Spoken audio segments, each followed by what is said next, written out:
ఈ ఉదయకాల సమయంలో మొదటిగా మన పరలోకపు తండ్రైన దేవునికి నా కృతజ్ఞతాస్తుతులు చెల్లిస్తూ ఉన్నాను.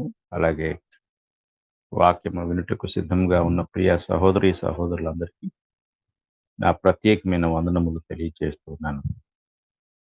ప్రియమైన వార్లారా, సంఘ పరిచర్యలో భాగంగా మనము ఇచ్చుట అనే అంశమును గురించి ధ్యానిస్తూ ఉన్నాం. అందులో మనము పితరుల యుగంలో ఇచ్చుటను గూర్చి, అలాగే ధర్మశాస్త్ర యుగంలో మరి ఇచ్చుటను గూర్చి దేవుని వాక్యం ఏమని తెలియజేసిందో నేర్చుకున్నాం.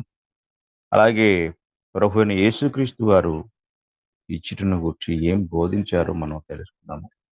అలాగే క్రొత్త నిబంధనలో సంఘము కానుకలు ఇచ్చిన విధానం గూర్చి మనము తెలుసుకున్నాము. అలాగే కానుకలు ఎలా ఇవ్వాలి, ఎలా ఇవ్వకూడదు అనే విషయాలు కూడా మనం తెలుసుకున్నాము. అలాగే మనము ఆ క్రొత్త నిబంధన సంఘము యొక్క మాదిరిని గూర్చి మనం తెలుసుకుందాం ఈరోజు. ఇచ్చుటలో క్రొత్త నిబంధన సంఘము అనుసరించిన మాదిరిని గూర్చి మనం ఈరోజు ఆలోచిద్దాం. క్రొత్త నిబంధన సంఘం యొక్క మాదిరి ఎంత అద్భుతమైనదో దేవుని యొక్క వాక్యము నుండి మనం పరిశీలన చేసినట్లయితే, మొట్టమొదటిగా యెరూషలేములో స్థాపించబడి ఉన్న క్రీస్తు ప్రభువు సంఘం యొక్క మాదిరి మనం ఆలోచన చేద్దాం. అపోస్తుల కార్యముల గ్రంథము నుండి 2వ అధ్యాయము, అపోస్తుల కార్యముల గ్రంథము 2వ అధ్యాయము 44వ వచనాన్ని మనం చదువుకుందాం. 44వ వచనము మనం చదువుకున్నట్లయితే, విశ్వసించిన వారందరూ ఏకముగా కూడి తమకు కలిగినదంతయు సమష్టిగా ఉంచుకుంది. ఇదియుగాక వారు తమ చర స్థిరాస్తులను అమ్మి అందరికిని వారి వారి అక్కర కొలది పంచిపెట్టేది. ఈ మాటలు మనం చాలా జాగ్రత్తగా పరిశీలించినట్లయితే, విశ్వసించిన వారందరూ అనగా ప్రభువును అంగీకరించిన వారు, సంఘములోనికి చేర్చబడిన వారందరూ కూడా ఆత్మ సంబంధమైన అభివృద్ధిలో ఎదుగుతూ ఉన్నారు. అలాగే వారు తమకు కలిగినదంతయు కూడా సమిష్టిగా ఉంచుకున్నారు. అంటే ఇది స్థానిక సంఘము లేక క్రీస్తు ప్రభు సంఘము ఆర్థిక సమానత్వాన్ని కలిగుంటకు అనుసరించిన విధానం. ప్రపంచంలో ఆర్థిక సమానత్వాన్ని లేక సమాజ స్థాపనను స్థాపించుటకు కమ్యూనిజం అనే ఒక ఆ విశ్వాసం లేకపోతే ఒకటి ఈ భూమి మీద ఏర్పడింది. వారు సమాజ స్థాపన అంటే అన్ని విషయాల్లో కూడా సమానత్వాన్ని కలిగి ఉండాలి అనే కోణంలో ఆ యొక్క రాజకీయ పార్టీని స్థాపించడం జరిగింది. అది స్థాపించబడిన దగ్గర నుండి ఇప్పటి వరకు కూడా అదే విషయమై పోరాడుతుంది, కానీ అది సాధించలేకపోయింది. కానీ సంఘములో ఆర్థిక సమానత్వాన్ని మొట్టమొదటిగా క్రీస్తు ప్రభు సంఘము యెరూషలేములో సాధించినట్లుగా మనం చూడగలం. వారు తమ తమ చర స్థిరాస్తులను అమ్మి అందరికీ వారి వారి అక్కర కొలది పంచిపెట్టిరి అనే మాట ఇక్కడ మనం చూస్తున్నాం. అంటే అక్కడ ఎవరికి కొదువ లేదు అనే విషయాన్ని ఇక్కడ మనం జాగ్రత్తగా గ్రహించవచ్చు. అంటే ఎప్పుడైతే అందరూ కూడా దానిని అంటే ఆర్థికంగా సమిష్టిగా ఉన్నారో వారిలో ఎవరికి కూడా ఏ కొదువ లేదు అనే విషయాన్ని మనం చాలా జాగ్రత్తగా గ్రహించాలి. ఈ విషయాన్ని 4వ అధ్యాయంలో కూడా మనం చూడవచ్చు. అపోస్తుల కార్యము 4వ అధ్యాయము 32వ వచనం చూడండి. విశ్వసించిన వారందరూ ఏక హృదయమును ఏకాత్మయు గలవారై ఉండిరి. ఎవడును ఏదియు తనదని అనుకొనలేదు, వారికి కలిగినదంతయు వారికి సమష్టిగా ఉండెను అనే మాట ఇక్కడ వ్రాయబడింది. కనుక మనం జాగ్రత్తగా పరిశీలించినట్లయితే 34వ వచనంలో భూములైనను, ఇండ్లైనను కలిగిన వారందరూ వాటిని అమ్మిన వాటి వెల తెచ్చి అపోస్తలుల పాదముల యొద్ద పెట్టుచూ వచ్చిరి. వారు ప్రతి వానికి వాని అక్కర కొలది పంచిపెట్టిరి గనుక వారిలో ఎవనికిని కొదువ లేకపోయెను. ఎవరికి కూడా ఏ విషయంలో కొదువ లేక సంఘము యొక్క ఏకత్వము అంటే ఆర్థికమైన విషయాల్లో, విశ్వాసములో అన్ని విషయాల్లో వారు ఏకత్వం కలిగి ఉన్నారు. అంటే ఇక్కడ ఈ సంఘం ఎలా ఉంది అంటే ఒక ఆర్థిక సమానత్వాన్ని మాత్రమే కాదు, ఒక ప్రత్యేకమైన సమాజాన్ని, అంటే ఇంతవరకు లోకంలో లేని ఒక క్రొత్త సమాజాన్ని ఈ లోకంలోనికి తీసుకొచ్చింది.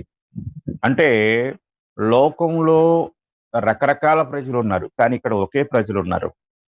లోకంలో ఆర్థిక తారతమ్యాలున్నాయి. కానీ యెరూషలేములో ఉన్న సంఘంలో ఆర్థిక తారతమ్యాలు లేవు. ఇలాగా వారందరూ కూడా హెచ్చుతగ్గులు లేని సమాజాన్ని అక్కడ వారు తయారు చేశారు. అది క్రీస్తు ప్రభు సంఘంలో మరి ఒక గొప్ప అద్భుతమైన సంఘటనగా మనం గ్రహించొచ్చు. ఈరోజు సంఘంలో అనేక విషయాల్లో మనం ఏకీభవిస్తాం. మనమందరం ఒక శరీరంలో అవయవాలు అంటాం. మనం ఒకే సంఘంగా ఉన్నాం అంటాం. కానీ ఆర్థికమైన విషయాల దగ్గరకొచ్చేసరికి వేరుగా ఉంటాం. ఎవరికి వారే అయ్యి ఉంటాం. ఇది ఈ ఎవరైనా స్థానిక సంఘంలో ఆర్థికంగా ఇబ్బందుల్లో ఉన్నప్పుడు ఇది నా నా అవయవం, శరీరంలో ఒక అవయవం, నేను ఒక అవయవాన్ని అయ్యున్నాను కాబట్టి ఇంకొక అవయవానికి సహాయాన్ని అందించాలి. అది అన్ని విషయాల్లో కూడా సమానత్వం కలిగుండాలి అనే ఆలోచన ఈనాడు అసాధ్యమైపోయింది. కానీ క్రొత్త నిబంధనలో స్థాపించబడిన సంఘం యొక్క మాదిరి ఎలా ఉంది అంటే వారందరూ కూడా సమానత్వాన్ని కలిగున్నారు. ఆర్థిక సమానత్వాన్ని. అన్ని విషయాల్లో కూడా ఒకరి సుఖదుఖాల్లో మరొకరు పాలు పొందుతూ, ఒకరి కష్ట సుఖాలు మరొకరు పంచుకుంటూ, అన్ని విషయాల్లో కూడా వారు ఒక గొప్ప అద్భుతమైన మాదిరిని సాధించినట్లుగా మనము దేవుని యొక్క వాక్యము నుండి చూడగలం. కనుక ఇప్పటికీ ఏ రాజకీయ పార్టీ గాని, ఏ ఏ సిద్ధాంతాలతో కూడిన విప్లవ సంఘాలు గాని సాధించలేని ఒక అద్భుతమైన మాదిరిని ఆనాడు యెరూషలేములో ఉన్న క్రొత్త నిబంధన సంఘం సాధించింది. ఇది చాలా జాగ్రత్తగా గమనించాలి. ఆర్థిక సమానత్వం అనేది ఈనాడు అసాధ్యమైనదిగా అయిపోయింది. పేదవారు స్థానిక సంఘంలో పేదవారుగానే ఉండిపోతున్నారు. ధనికులు ధనికులుగానే ఉండిపోతున్నారు. అయితే ఇక్కడ మనం గ్రహించవలసిన విషయం ఏంటంటే, ఇక్కడ ధనికులు పేదవారికి వారిలాగా ఇచ్చి సమానత్వాన్ని కలిగి ఉండాలని నేను చెప్పడం లేదు గాని, కనీసం ఎదుటివారి యొక్క అవసరతల్లో భాగాన్ని పంచుకోవాలి. ఎదుటివారి యొక్క, ఎందుకంటే మనం ఒకే అవయవము, ఒకే శరీరంలో సాటి అవయవము అని మనం చెప్పుకుంటున్నప్పుడు కనీసం పొరుగువారి యొక్క అవసరతల్లో మనం భాగాన్ని పంచుకునే వారముగా మనం ఉండవలసిన వారమై ఉన్నాము. దేవుని వాక్యాన్ని మనం పరిశీలించినట్లయితే తిమోతికి రాసిన మొదటి పత్రిక 6వ అధ్యాయము 17వ వచనంలో పౌలు గారు ఇలా ఆజ్ఞాపిస్తారు. తిమోతికి రాసిన మొదటి పత్రిక 6వ అధ్యాయం 17వ వచనంలో, ఇహమందు ధనవంతులైన వారు, ఇది అందరికీ సంబంధించింది కాదండి, సంఘంలో ఉన్న విశ్వాసులతో మాట్లాడుతున్నాడు సూటిగా. ఇహమందు ధనవంతులైన వారు గర్విష్ఠులు కాక, అస్థిరమైన ధనమునందు నమ్మిక ఉంచక, సుఖముగా అనుభవించుటకు సమస్తమును మనకు ధారాళముగా దయచేయు దేవుని యందే నమ్మిక ఉంచుడని ఆజ్ఞాపించుము. వారు వాస్తవమైన జీవమును అనగా నిత్య జీవాన్ని సంపాదించుకుని నిమిత్తము రాబోవు కాలమునకు మంచి పునాది తమ కొరకు వేసుకొనుచు మేలు చేయువారును, సత్క్రియలు అను ధనము గలవారును, ఔదార్యము గలవారును. ఔదార్యం అంటే ఇతరులకు దానం చేసే గుణం, ఇతరుల అవసరాల్లో చేయందించే గుణాన్ని ఔదార్యము అన్నారు. ఇంకొక మాట అంటున్నాడు, తమ ధనములో ఇతరులకు పాలిచ్చువారునై ఉండవలనని వారికి ఆజ్ఞాపించుము. ఇది ఆ పౌలు గారు ఎంత గొప్పగా చెప్తున్నాడో ఇక్కడ మనం చాలా జాగ్రత్తగా గమనించవలసిన వారమవుతాం. అంటే ఇక్కడ ఈ మాటలు మనం ఆలోచించినప్పుడు ఇతరులకు తమ ధనములో ఆహ్, పాలిచ్చువారునై ఉండవలెనని ఆహ్, ఆజ్ఞాపించుము. ఇది రిక్వెస్ట్ కాదు గానీ, ఆజ్ఞాపించుము అంటున్నాడు. అంటే ఆహ్, అది ఒక ఆజ్ఞగా పౌలు గారు తెలియజేస్తున్నాడు. అంటే ఇతరులకు తమ ధనములో ఇతరులంటే సంఘములో ఉన్నవారికి తమ ధనములో పాలిచ్చువారు అంటే భాగాన్నిచ్చేవారు. ఇది చాలా సాధ్యం. వినటానికి చాలా కష్టం. ఇంకా ఆచరణ విషయం అనేది మనం చెప్పలేం కానీ, అసలు వినటానికే కష్టం. నా డబ్బులో నేను కష్టపడి సంపాదించుకున్న నా ఆస్తిలో నా పక్కనున్నోడికి నేనెందుకివ్వాలి షేర్ అంటే పాలు పాలిభాగం ఎవరు కష్టపడి వాళ్ళు సంపాదించుకోవాలి. ఎవరి కష్టార్జితం వాళ్ళదే. అంతేగాని ఒకళ్ళొకళ్ళు ఇవ్వటం ఏంటి? ఏదో కాకపోతే సంఘానికెళ్తాం, ఆరాధనలో పాల్గొంటాం, కావాలంటే కానుకలిస్తాం గాని, అని మనం ఆలోచన చేస్తూ ఉంటాం. కానీ ఇక్కడ ప్రతి క్రైస్తవుడు కూడా అందులో ఆర్థికమైన మంచి స్థితిలో ఉన్నవారు ఇతరులకు సహాయపడవలసిన ఆహ్, విధానాన్ని కలిగి ఉన్నారు. ఇది మనం చాలా జాగ్రత్తగా గ్రహించాలి. కనుక ప్రియమైన వారలారా, దేవుని యొక్క వాక్యాన్ని మనం చాలా జాగ్రత్తగా పరిశీలించినట్లయితే, క్రొత్త నిబంధన సంఘము ఇలాంటి మాదిరిని కలిగి ఉంది. ఈనాడు క్రొత్త నిబంధన సంఘం అని పేరు పెట్టుకున్నవారు ఎవరు కూడా ఈ మాదిరిని అనుసరించడం లేదు. పౌలు గారు సంఘానికి మాదిరిని అనుగ్రహించారు. ఈరోజు చాలా మంది విశ్వాసులు ఆర్థికమైన పరిస్థితుల్లో ఉన్నారు. అంటే ఇబ్బందుల్లో ఉన్నారు. కొన్నిసార్లు అనారోగ్య పరిస్థితుల్లో ఉన్నారు. కొంతమంది సేవకులు ఆర్థికంగా చాలా ఇబ్బందుల్లో ఉన్నారు. కష్టాల్లో ఉన్నారు. సేవ చేయడానికి ఇబ్బంది లేని ఆహ్, ఆహ్, అంటే ఇబ్బందికరమైన పరిస్థితుల్లో ఉన్నారు. చాలామంది ఏమనుకుంటున్నారంటే అందరూ బాగానే ఉన్నారు అనుకుంటూ ఉంటాం. మనలాగే ఉన్నాం అనుకుంటూ ఉంటాం. కానీ ఇబ్బందుల్లో ఉన్నవారు, అనారోగ్య సమస్యల్లో ఉన్నవారు, ఆర్థిక ఇబ్బందుల్లో ఉన్నవారు, చాలా దీనమైన స్థితిలో ఉన్నవారు ఈరోజు ఎంతోమందున్నారు. కనుక క్రైస్తవులుగా మనం గ్రహించవలసిన విషయం ఏంటంటే, మనము క్రొత్త నిబంధనలో సంఘంలాగా ఆస్తులమ్మి ఇవ్వలేకపోయినా, కనీసం ఇతరుల అవసరతలో మనకు కూడా బాధ్యత ఉంది. ఇది దేవుడిచ్చిన బాధ్యత. ఒకవేళ ధనాన్ని నువ్వు కష్టపడి సంపాదించి ఉండొచ్చు. అది నీ సొత్తే అయ్యుండొచ్చు. అది నీ ఆస్తే అయ్యుండొచ్చు. కానీ దేవుడు అంటున్నాడు, ఇతరులకు పాలిచ్చువారు అంటే వారికి మన ఆస్తిని పంచిపెట్టమని కాదు గానీ, కనీసం మన తోటి వారి అవసరతలో పాలిభాగాన్ని కలిగుండవలసిన బాధ్యత దేవుడు మనకిచ్చాడు. ఇది ప్రతి క్రైస్తవునికి దేవుడు ఇచ్చిన ఆజ్ఞ. ఎంతమంది ఈ ఆజ్ఞను అనుసరిస్తున్నారు? ఎంతమంది ఈ ఆజ్ఞను పాటిస్తున్నారు? ఎంతమంది ఈ ఆజ్ఞలో ఉన్న యథార్థతను గుర్తిస్తున్నారు? చాలామంది క్రైస్తవులు దేవుడు ఆశీర్వదిస్తాడనేవన్నీ నాకే చెందుతాయి. ఈ ఈ వాక్యం అంతా నాకే అనుకుంటారు. దేవుడు ఆజ్ఞాపించినవి అంటే ఆశీర్వాదాలు మనకు ఆజ్ఞలు మాత్రం అది నాకు సంబంధం లేదనుకుంటూ ఉంటారు.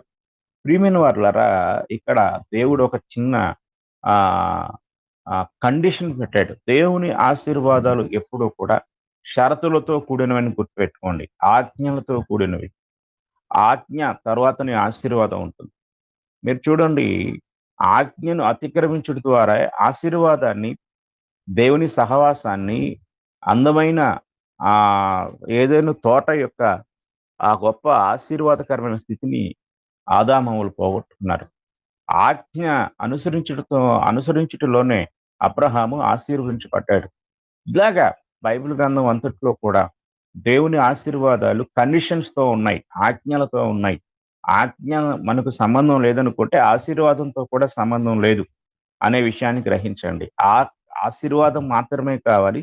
ఆజ్ఞ నాకు లేదు అనుకునే వాళ్ళు అజ్ఞానులు. ఎందుకంటే 2 ఒకదానితో ఒకటి విడదీయరాని సంబంధం ఉన్నాయి.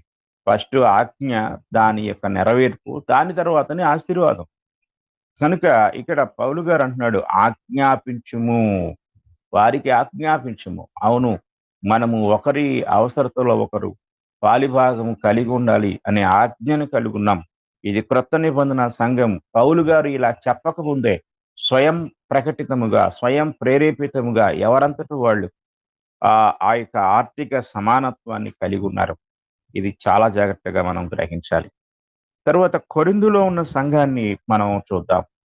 కొరింథులో ఉన్న సంఘాన్ని మనం జాగ్రత్తగా గమనించినట్లయితే, మొదటి కొరింథీ పత్రిక 16వ అధ్యాయము 3వ వచనాన్ని మనం చదువుకుందాం. మొదటి కొరింథీ పత్రిక 16వ అధ్యాయము 3వ వచనం చూడండి. నేను వచ్చినప్పుడు మీరెవరిని యోగ్యులని ఎంచి పత్రికలిత్తురో వారి చేత మీ ఉపకార ద్రవ్యమును యెరూషలేమునకు పంపుదును. చూడండి ఇక్కడ పౌలు గారు కొరింథీ సంఘానికి రాస్తున్నాడు. నేనొచ్చినప్పుడు మీరు అప్పుడప్పుడే ఎప్పుడు పడితే అప్పుడు కానుకలు పోగు చేయొద్దు. ప్రతి ఆదివారం మీరు కానుకలను సేకరించండి. నేను వచ్చినప్పుడు మీరు ఎవరిని యోగ్యులని ఎంచి పత్రికలు ఇస్తారో అంటే రికమెండేషన్ లెటర్ ఎవరికైతే ఇస్తారో ఆ యొక్క ఇక్కడ అంటాడు ఇంగ్లీష్‌లో shall approve by your letters అంటాడు. అంటే ఆ లెటర్స్ ఆ పత్రికలు ఇస్తారు. వారి చేత మీ ఉపకార ద్రవ్యాన్ని యెరూషలేమునకు పంపుదును. ఎందుకు యెరూషలేమునకు పంపాలి? ఆత్మీయ విషయాన్ని మనం చాలా జాగ్రత్తగా గమనించినట్లయితే, అగబు అనే ఒక ప్రవక్త భూలోకమంతటా కూడా కరువు రాబోతుంది అని ప్రకటించాడు. ఇది మనం అపోస్తుల కార్యంలో చూడగలం. ప్రకటించినప్పుడు అంతియొకయలో ఉన్న సంఘము ఏం చేసిందంటే, యెరూషలేములో ఉన్న సంఘానికి ధన సహాయాన్ని పంపించింది. ఇది మనం చాలా జాగ్రత్తగా గ్రహించవలసిన వారమైనాం. అంటే అలాంటి పరిస్థితుల్లో ఒక సంఘం మరొక సంఘానికి ఆర్థికమైన సహాయాన్ని పంపించి ఒకరినొకరు ఆదుకున్నట్లుగా మనం చూడగలం. అంటే ఎందుకు ఇలాగా చేయాలి అనేది మనం ఆలోచించినట్లయితే మనమంతా ఒకే సంఘంలో ఉన్నాం. అంతియొకయ వేరు, యెరూషలేము వేరు. కానీ అలాగే కొరింథీ వేరు, యెరూషలేము వేరు. కానీ ఎందుకు వారు అలాంటి మాదిరిని కలిగున్నారు? ఈరోజు ఇతర దేశాల నుండి మన దేశం ఎందుకు ఆర్థిక సహాయాన్ని అంటే సువార్త విషయంలో ఆర్థిక సహాయాన్ని పొందుతుంది అనంటే ఇది దేవుడు అప్పగించిన ఆజ్ఞ.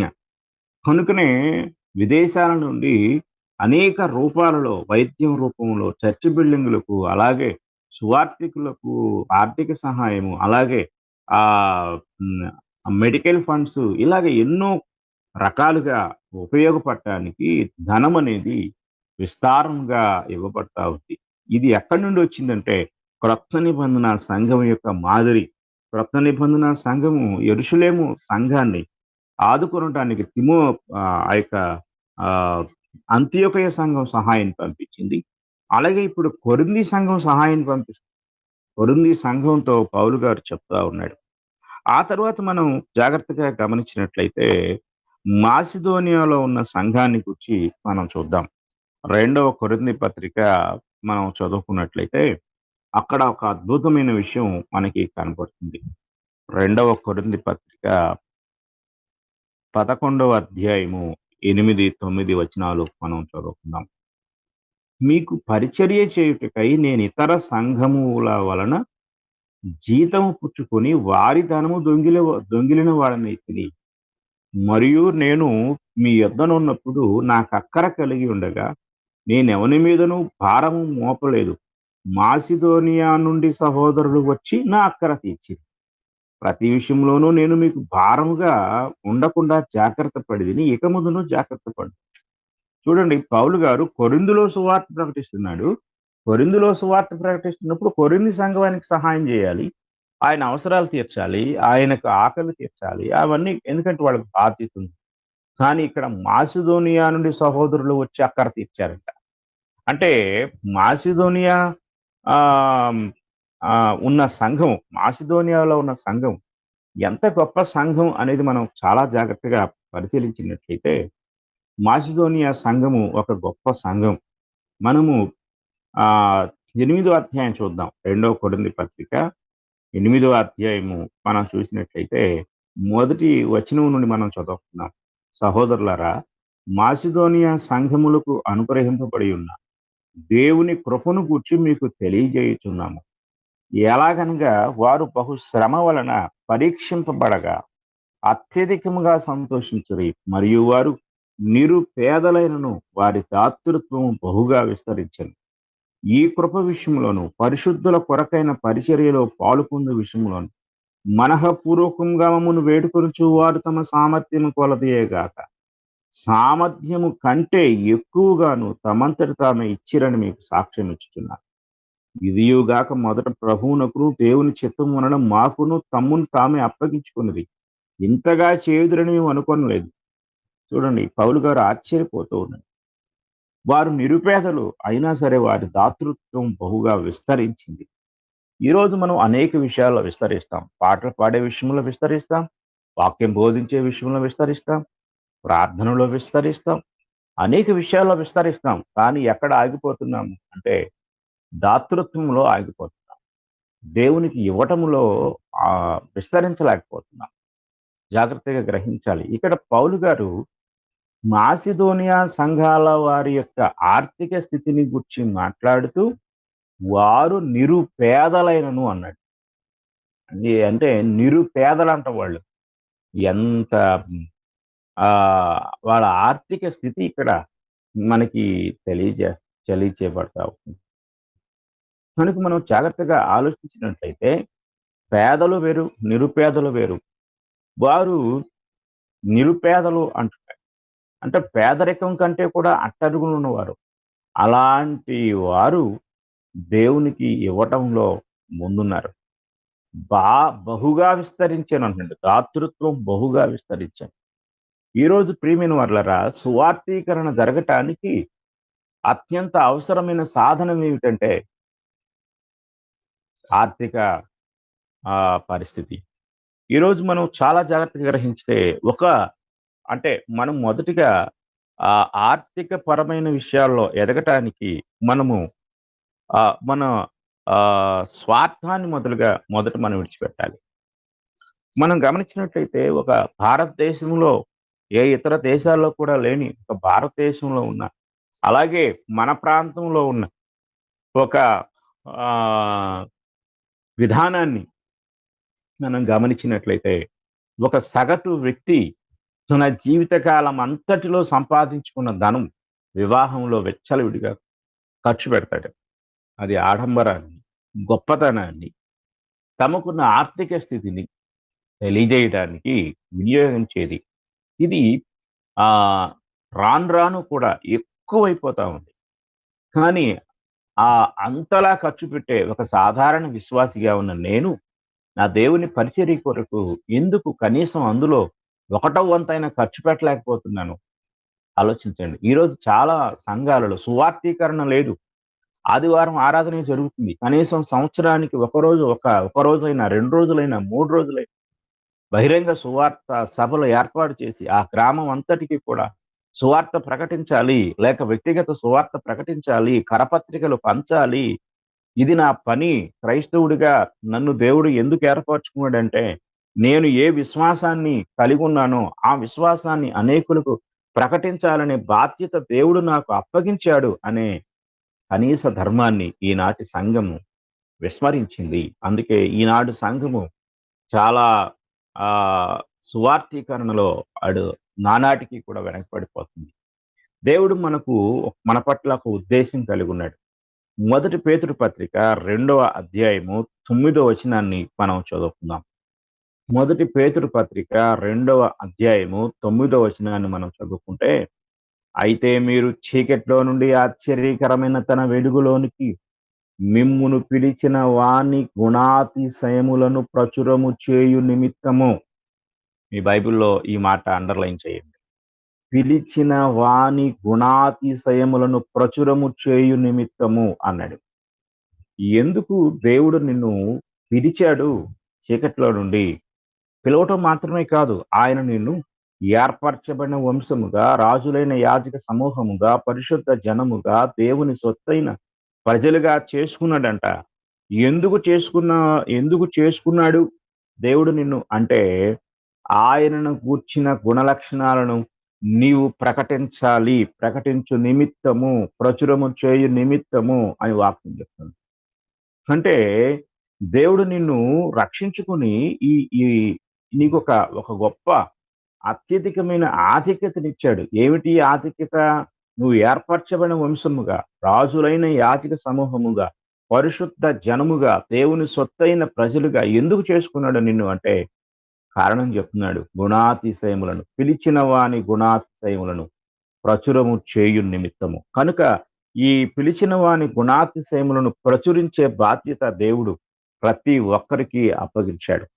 ఇందులో అత్యంత ఆహ్, భారభరితమైన ఏదైనా ఉందంటే అది ఫైనాన్షియల్ ఇష్యూ అనేది.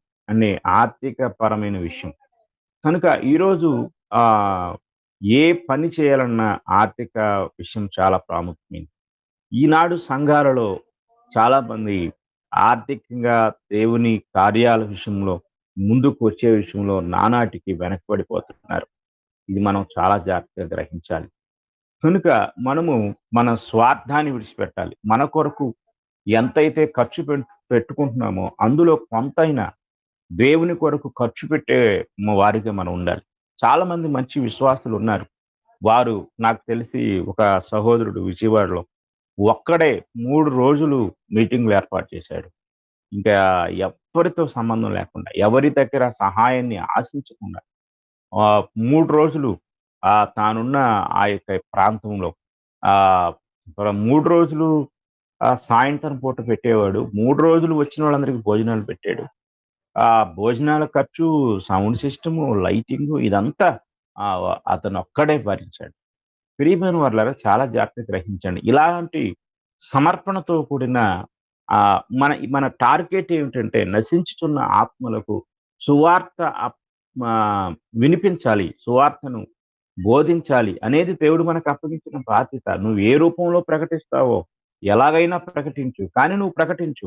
ఇక్కడ ప్రకటించే పని సువార్తికులది కాదు. చాలా మంది అనుకుంటున్నారు.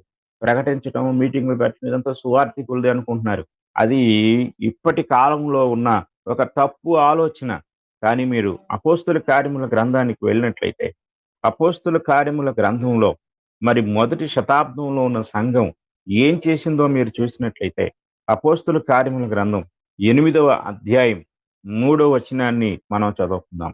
8వ అధ్యాయం 3వ వచనంలో సౌలైతే ఇంటింటా జొచ్చి పురుషులను, స్త్రీలను ఈడ్చుకొని పోయి చెరసాలలో వేయించి సంఘమును పాడు చేయుచుండెను. సంఘం పాడైపోతా ఉంది. కాబట్టి అలాంటి పరిస్థితుల్లో సంఘము ఏమైపోయిందంటే, ఒకటో వచనం మనం చదువుకుందాం. ఆ కాలమందు యెరూషలేములోని సంఘమునకు గొప్ప హింస కలిగినందు అపోస్తలులు తప్ప అందరూ యూదయ, సమరయ దేశములయందు చెదిరిపోయిరి. అంతా చెదిరిపోయారు. ఒక్క అపోస్తలులు మాత్రమే యెరూషలేములో మిగిలిపోయారు. వేలాది సంఘము చెల్లాచెదురైపోయింది. అయితే వాళ్ళేం చేస్తున్నారు? చెదిరిపోయి 4వ వచనానికి వద్దాం. కాబట్టి చెదరిపోయిన వారు సువార్త వాక్యమును ప్రకటించుచు సంచారము చేసిరి. మీరు చూడండి. చాలా జాగ్రత్తగా గ్రహించినట్లయితే పౌలు గారు 9వ అధ్యాయంలో ఆయన రక్షించబడతాడు. రక్షించబడిన తరువాత 14 సంవత్సరాలు ఆయన అజ్ఞాతంలోకి వెళ్ళిపోతాడు. మీరు గలతీ పత్రిక చదవండి. 14 సంవత్సరాల తర్వాత ఆయన మరలా సువార్త ప్రకటన చేయడానికి ప్రారంభిస్తాడు. అయితే ఈ లోపుగా సంఘము ఎలా విస్తరించింది? మనం అనుకుంటాం సంఘ విస్తరణలో పౌలు గారి యొక్క పాత్ర గొప్పదని. మంచిదే. కానీ పౌలు గారు కొన్ని ప్రాంతాలకు వెళ్ళేసరికి ఆల్రెడీ అక్కడ సంఘాలున్నాయి. ఇది జాగ్రత్తగా గ్రహించాలి. 13 అధ్యాయంకొస్తే అక్కడ అంతియొకయ సంఘం ఉంది. అంతియొకయలో సంఘం ఎలా ఏర్పడింది? అలాగే ఇంకా అలా చాలా చోట్ల సంఘాలు ఏర్పడ్డాయి. సమరయలో సంఘం. ఈ 8వ అధ్యాయంలోనే ఫిలిప్పు పరిచారకుల్లో ఒకడైన ఫిలిప్పు గారు సమరయకెళ్ళి సువార్త ప్రకటిస్తారు. అక్కడ సమరయ వారు సువార్త అంగీకరిస్తారు. అంటే ఎవరికి తోచిన ప్రాంతానికి వాళ్ళు వెళ్లి సువార్త ప్రకటించారు. అంటే ఇక్కడ ప్రధానమైన విషయం ఏమిటంటే సంఘానికి దేవుడు అప్పగించింది సువార్తీకరణ. ఈ ప్రపంచాన్ని సువార్తీకరణ చేయాలి. ఈ ప్రపంచానికి సువార్త అందించాలి. అందుకే ఆ 12 మంది శిష్యులకు ప్రభువు చెప్పాడు. సర్వ లోకమునకు వెళ్ళి సర్వ సృష్టికి సువార్తను ప్రకటించండి. ఇది సంఘానికి దేవుడు అప్పగించిన ప్రధానమైన ఆజ్ఞ. గొప్ప ఆజ్ఞ. ఈ ఆజ్ఞ నీవు నేను నెరవేర్చాలి. దీన్ని నెరవేర్చే బాధ్యత దేవుడు మనకు అప్పగించాడు. మనమేదో గుట్టుగా ఆహ్, ఆరాధనకొస్తూ ఆదివారం ఆరాధనకొస్తూ లేదా మిడ్ వీక్ ప్రోగ్రామ్స్‌కి అటెండ్ అవుతూ మన బ్రతికేదో మనం బ్రతుకుదాం అనుకునే దాని కొరకు దేవుడు నిన్ను సృష్టించలేదు. నిన్ను ఎవరైతే పిలిచారో ఆ పిలిచిన వాని గుణాతిశయములను నీవు ప్రకటించాలి. లేదా ప్రకటించ ప్రకటించటానికి నీకు కుదరకపోతే ప్రకటించే వారిని నువ్వు పంపు. ప్రకటించే వారిని నీ ద్వారా ప్రకటింప చేయి. ఏ రూపంలోనైనా ప్రకటించు. కానీ మొత్తానికి ప్రకటించాలి. కనుక ఇది మనం చాలా జాగ్రత్తగా గ్రహించాలి. దేవుని వాక్యాన్ని మనం పరిశీలన చేసినట్లయితే ఈరోజు నీవు ఎలాగైనా సరే ప్రకటించే వారిని ప్రోత్సహించుట ద్వారా కూడా నువ్వు ప్రకటిస్తున్నావు. ఒక సువార్థికుడు మీటింగులు ఏర్పాటు చేస్తూ ఉంటే, ఆ సువార్థికుడిని నువ్వు ప్రోత్సహిస్తే, అందుకు కావలసిన ఆర్థిక సహాయాన్ని, లేక వస్తు సహాయాన్ని, లేక ఏ రూపంలోనైనా నువ్వు సహాయం చేయటం ద్వారా అక్కడ ప్రకటిస్తుంది సువార్థికులైనా అందులో నువ్వున్నావు. నువ్వు ప్రకటిస్తున్నావు. నీ బాధ్యత అక్కడ ఉంది. నువ్వు దాన్ని నెరవేరుస్తున్నావు. నువ్వు డైరెక్ట్‌గా స్టేజ్ మీదకెళ్ళి ప్రకటించనక్కర్లేదు. ప్రకటించే వారిని ప్రోత్సహిస్తే నువ్వు ప్రకటించినట్లే. కనుక ఇది గ్రహించండి. ఎందుకు దేవుడు ఆర్థిక వ్యవస్థను సంఘంలో పెట్టాడు అనేది అంటే, అంతిమ లక్ష్యం ఏమిటి? ఆయన లక్ష్యం ఏమిటి అంటే, అది సువార్తీకరణ. కనుక సువార్తీకరణ అనేది సంఘం యొక్క ప్రధానమైన బాధ్యత. ఇది మనం గుర్తుపెట్టుకోవాలి. ఈ ప్రధానమైన బాధ్యత ఈనాడు నిర్లక్ష్యం చేయబడతా ఉంది. కనుక మీరు జాగ్రత్తగా గమనించితే ప్రపంచంలో తండ్రి అయిన దేవుని యొక్క సంకల్పాన్ని మనం ప్రకటించడానికి మనము ఈరోజు ఒక రకమైన మత్తులోకి వెళ్ళిపోయాం. నిద్రావస్థలోకి వెళ్ళిపోయాం. నేటి సంఘము నిద్రపోతుంది. నేటి సంఘము బాధ్యతను విస్మరించింది. నేటి సంఘము ఆజ్ఞను ప్రక్కన పెట్టింది. ఏమిటంటే సువార్తీకరణ అనే ఆజ్ఞ. వారు సర్వసృష్టికి వెళ్ళాలని ప్రభువు ఆజ్ఞాపించాడు. కానీ వారు లేరు. వారు తమ పరిధిలో ఎంతవరకు వెళ్ళగలిగారో అంతవరకు వెళ్లారు. కానీ ఇప్పుడు వారి స్థానం ఎవరికి అప్పగించబడింది అంటే సంఘానికి. కనుక సంఘము ఈ పని చేయాలి. ఈ పని చేయటానికి ఆర్థిక వ్యవస్థ చాలా ప్రాముఖ్యమైంది. ఈరోజు మనం చూస్తే మనం ఆర్థికంగా, వ్యక్తిగతంగా బలంగా ఉన్నాం. సంఘంలోకొచ్చేసరికి బలహీనమైపోయాం. వ్యక్తిగతంగా చాలా మంది విశ్వాసులు ఆర్థికంగా బలంగా ఉన్నారు. వారు ఆర్థికమైన స్థితిలో చాలా గొప్ప స్థితిలో ఉన్నారు. కానీ సంఘం దగ్గరకొచ్చేసరికి సంఘం పేద సంఘం అయిపోయింది. మరి విశ్వాసులు ఆర్థికంగా ధనవంతులై ఉన్నప్పుడు సంఘం పేదత ఎలా అయిపోయింది? పేదరికం సంఘంలో ఎందుకు కనపడుతుంది? చర్చ్ బిల్డింగ్ విషయంలో కావచ్చు, మీటింగులు పెట్టే విషయంలో కావచ్చు, చర్చ్ బిల్డింగుల యొక్క సౌకర్యాల విషయంలో కావచ్చు, ఎక్కడైనా మనం చూస్తే ఎందుకు మనం పేదరికాన్ని కనపరుస్తున్నాం? మీరు ఆలోచించండి. స్వార్థాన్ని విడిచిపెట్టండి. సువార్త ప్రకటన నీ ప్రథమ కర్తవ్యం. నువ్వు విశ్వాసిగా రక్షించబడినప్పుడే అది నీ భుజం మీద పెట్టబడింది. నువ్వు దాన్ని తృణీకరించావంటే, దాన్ని పట్టించుకోలేదంటే, దాన్ని నువ్వు విస్మరించావంటే దేవుడు సహించడు. అది నీకు ఆశీర్వాదం కాదు. ఎందుకంటే ఆయన ఒకవేళ ఈ పని అప్పగించాలనుకుంటే దేవదూతలకు అప్పగించొచ్చు. కానీ దేవదూతలు కూడా దాన్ని అప్పగించలేదు. ఎవరో కానీ ఒక మంచి పాట రాశారు. ఆహ్, దేవదూతలకు అప్పగించని సువార్త, మహిమ సువార్త అని, దివ్యమైన సువార్త అని, మధుర మధుర సేవ, యేసు ప్రభు సేవ అని రాశాడాయన. అవును. ఇది మధురమైన సేవ. దేవదూతలకు అప్పగించని సువార్త సేవ. ఇది దైవజనుని సేవ, మహోన్నతమైన సేవ. అది నీకు అప్పగించాడు దేవుడు. ఎందుకంటే దేవదూతల కంటే నిన్నెక్కువగా నమ్మాడు. నీ కొరకు ఆయన ఈ పని చేశాడు. కనుక నువ్వు చెయ్యాలి. కనుక చేయటానికి ప్రతి ఒక్కరు ముందుకు రావాలి. సంఘము యొక్క ప్రథమ కర్తవ్యము, అంతిమ కర్తవ్యము, అసలు కర్తవ్యము ఏదైనా సరే అది సువార్తీకరణ.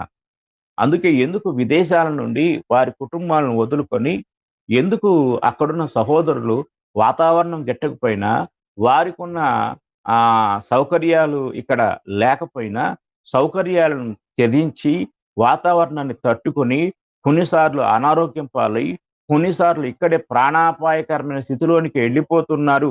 అయినా సరే ఒకళ్ళు ఇబ్బంది పడుతున్నారని తెలిసినా మరొకరు ఎందుకు వెనకాలే వస్తున్నారు? ఒకరి తర్వాత ఒకరు ఎందుకు వస్తున్నారు? నెలల తరబడి భారతదేశంలో ఎందుకుంటున్నారు? లేక ఇతర దేశాలకు ఎందుకు వెళ్తున్నారు? ఎందుకు డబ్బు ఖర్చు పెడుతున్నారు? ఆరోగ్యాన్ని ఖర్చు పెడుతున్నారు? శ్రమను పెడుతున్నారు? అంటే అంతిమ లక్ష్యం ఏమిటో తెలుసా? ప్రభు అప్పగించిన ఆజ్ఞ. ఈ ప్రపంచాన్ని ఒక మధురమైన వార్తతో, సువార్తతో నింపాలి. ఈ ప్రపంచం దుర్వార్తతో నిండిపోయింది. పాపంతో నిండిపోయింది. ఈ దుర్వార్తతో నిండిపోయిన ప్రపంచాన్ని దేవుని వార్తతో, శుభవార్తతో నింపాలి. నరకానికి వెళ్తున్న అనేక ఆత్మలను బయటికి తీసుకురావాలి అనే ఒక గొప్ప బాధ్యత దేవుడు అప్పగించాడు. ఆ బాధ్యత యొక్క నెరవేర్పే ఇదిగో ఆర్థిక వ్యవస్థ. సంఘం ఆర్థికంగా బలంగా ఉన్నప్పుడు సువార్తీకరణ జరిగించడంలో ప్రతి సంవత్సరం ఎన్నో కార్యాలు చేయొచ్చు. ఎన్నో కార్యాలు బైబిల్ క్లాసులు పెట్టొచ్చు. తర్వాత బహిరంగ కూడికలు పెట్టొచ్చు. ఇంకా వీధి సువార్త చెయ్యొచ్చు. ఈ ఈ పని అంతటికి కూడా కావాల్సిన ధనం. చాలా మంది సమర్థవంతమైన సేవకులు, సమర్పణ కలిగిన సేవకులు ఆర్థిక వెసులుబాటు లేక, ఆర్థిక ఆర్థిక విషయంలో ప్రోత్సాహం లేక వారు సువార్తీకరణ చేయలేకపోతున్నారు. కనుక ప్రతి ఒక్కరు కూడా ప్రతి స్థానిక సంఘము అంతిమ లక్ష్యము సువార్తీకరణ, సువార్త ప్రచరణ, సువార్త మనం ప్రకటించాలి. ఏ విధంగానైనా. కనుక దేవుడు ఆనాటి సంఘాలలో ఇలాంటి బలమైన మాదిరి కలిగిన వారిని మనం చూస్తా ఉన్నాం. కనుక మనము ఇలాంటి బలమైన కార్యాలు జరిగించడానికి మనల్ని మనం సమర్పించుకోవాలి అనే విషయాన్ని మీకు తెలియజేస్తున్నాను. తర్వాత 4వదిగా ఫిలిప్పీలో ఉన్న సంఘాన్ని గురించి మనం చూద్దాం. ఫిలిప్పీలో ఉన్న సంఘం యొక్క మాదిరిని మనం ఆలోచించినట్లయితే, ఫిలిప్పీలకు రాసిన పత్రిక 4వ అధ్యాయాన్ని మనం చదువుకుందాం. ఫిలిప్పీలకు రాసిన పత్రిక 4వ అధ్యాయము మనం చదువుకున్నట్లయితే 4వ అధ్యాయం 14వ వచనాన్ని మనం చదువుకుందాం. అయినను నా శ్రమలో మీరు పాలు పుచ్చుకున్నది మంచి పని. ఫిలిప్పీయులారా, సువార్తను నేను బోధింపనారంభించి మాసిదోనియాలో నుండి వచ్చినప్పుడు ఇచ్చు విషయంలోను, పుచ్చుకొను విషయంలోను మీరు తప్ప మరి ఏ సంఘపు వారును నాతో పాలివారు కాలేదని మీకు తెలియదు.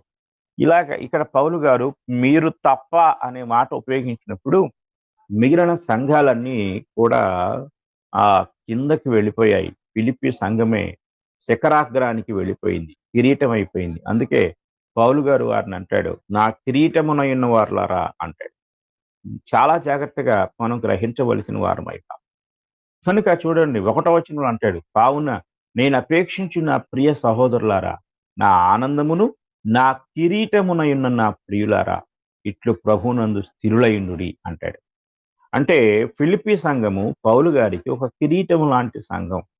ఎందుకు అనేది మనం చాలా జాగ్రత్తగా పరిశీలించినట్లయితే, ఈ పత్రిక రాసేటప్పుడు ఆయన చెరలో ఉన్నాడు.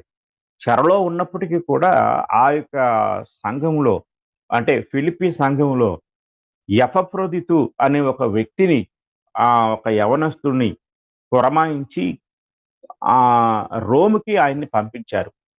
ఎపఫ్రోదితు రోముకి సుదీర్ఘ కాలము కొన్ని నెలల పాటు ఓడ ప్రయాణం చేసి ఆయన వెళ్ళాడు. ఈ మార్గమధ్యంలో సముద్ర వాతావరణం గిట్టక ఆయన అనారోగ్యం పాలయ్యాడు. అలా అనారోగ్యం పాలైనప్పుడు కూడా పౌలు గారు ఆయన్ని చేర్చుకున్నాడు. ఇక్కడ అంటాడు 18వ వచనంలో, నాకు సమస్తమును సమృద్ధిగా కలిగి ఉన్నది. మీరు పంపిన వస్తువులు ఎపఫ్రోదితు వలన పుచ్చుకొని ఏమీ తక్కువ లేక ఉన్నాను. అవి మనోహరమైన సువాసనయు దేవునికి ప్రీతికరమును ఇష్టమునైన యాగమునై ఉన్నవి. ఈ భాష పాత నిబంధనలో ఉన్న బలి అర్పణకు సంబంధించిన భాష. పాత నిబంధనలో ఒక వ్యక్తి బలి అర్పించినప్పుడు అది దేవునికి మనోహరమైన సువాసన అంటున్నాడు, అది దేవునికి ప్రీతికరమైనది అంటున్నాడు, అది ఇష్టమైన యాగము అంటున్నాడు. అలాగే ఈరోజు మనం దేవుని పరిచర్యకు ఇచ్చే ప్రతీదీ కూడా దేవునికి మనోహరమైనది సువాసన, దేవునికి ప్రీతికరమైన యాగం.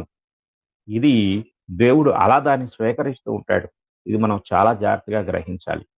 పౌలు గారికి అవసరమైన వస్తువులను తీసుకుని వెళ్ళిన ఎపఫ్రోదితు తీవ్రమైన అనారోగ్యం పాలైపోయాడు. ఆయన ఎంత అనారోగ్యం పాలయ్యాడు అంటే మరణకరమైన పరిస్థితుల్లోనికి వెళ్ళిపోయాడంట ఎపఫ్రోదితు.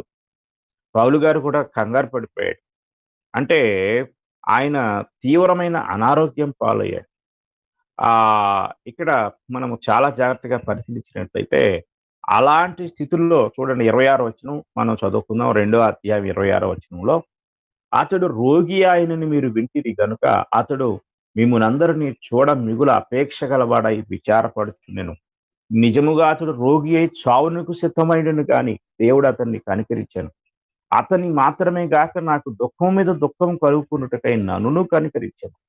కాబట్టి మీరు అతన్ని చూచి మరలా సంతోషించు నిమిత్తమును, నాకున దుఃఖము తగ్గు నిమిత్తమును అతనిని మరి శీఘ్రముగా పంపితిని. అంటే పౌలు గారి యొక్క అవసరతలు తీర్చటంలో పౌలు గారిని గూర్చి వారు తీసుకున్న శ్రద్ధను చెప్తున్నాడు.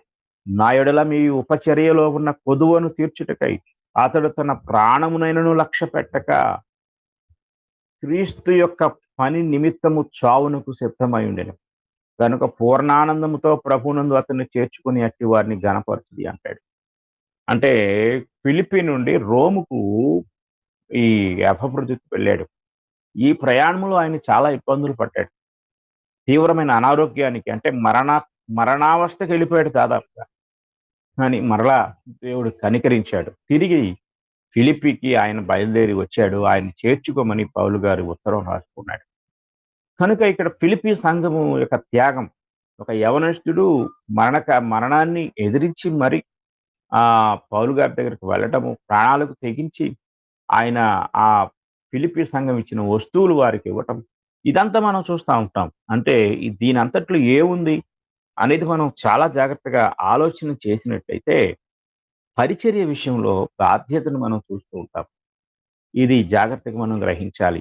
కనుక ప్రియమైన వారలారా, దేవుని యొక్క వాక్యాన్ని మనం పరిశీలన చేసినట్లయితే, ఈరోజు దేవుని పిల్లలంగా ప్రభు యొక్క పరిచర్యలో, ప్రభు యొక్క సంఘ వ్యాప్తిలో మన పాత్ర ఏమిటి? మనం ఏం చేస్తున్నాం?